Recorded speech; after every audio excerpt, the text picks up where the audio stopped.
Bermula dari perebutan wilayah yang tak menemukan titik terang hingga kini, berbagai pandangan yang berbeda mewarnai konflik kedua negara tersebut hingga menimbulkan perang antara negara Israel dan Palestina.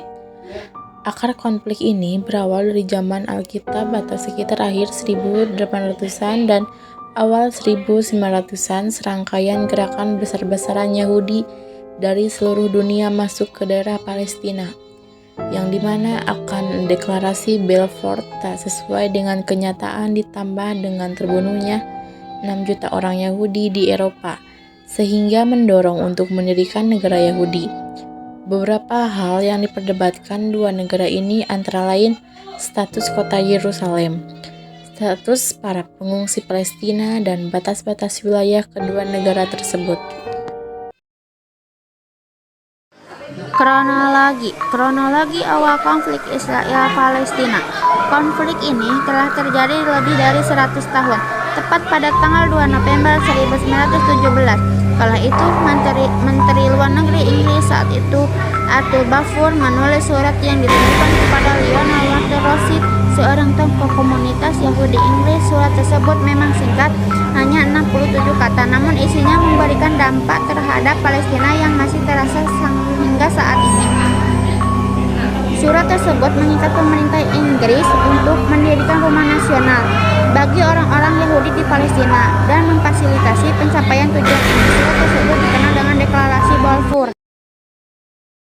Dampak konflik Palestina terbagi menjadi 7 bagian, yaitu pengusiran warga Palestina, 2 pembunuhan massa warga sipil, 3 banyak bangunan yang hancur, 4 memicu peperangan yang lebih luas, 4 pemboikotan, 5 terjadi inflasi yang tinggi.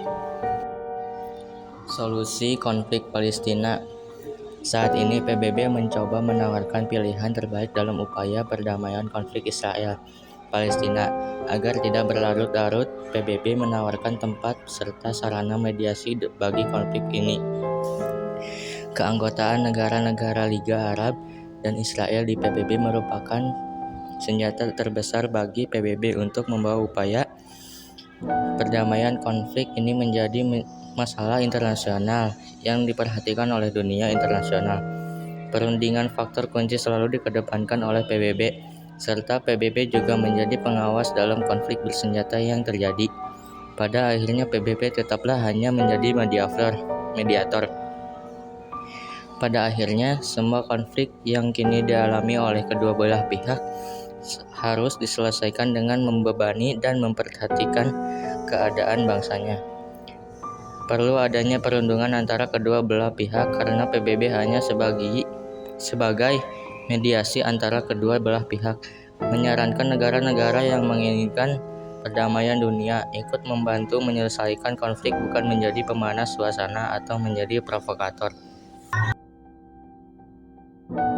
Kesimpulannya, konflik yang terjadi antara Israel dan Palestina masih belum dapat diselesaikan hingga sekarang. Konflik ini masih menjadi sejarah yang sangat panjang di era modern. Resolusi yang telah dibuat oleh Dewan Keamanan PBB tidak dilaksanakan oleh Israel. Israel tetap fokus pada pendudukan wilayah di daerah Gaza, di Barat, dan Yerusalem.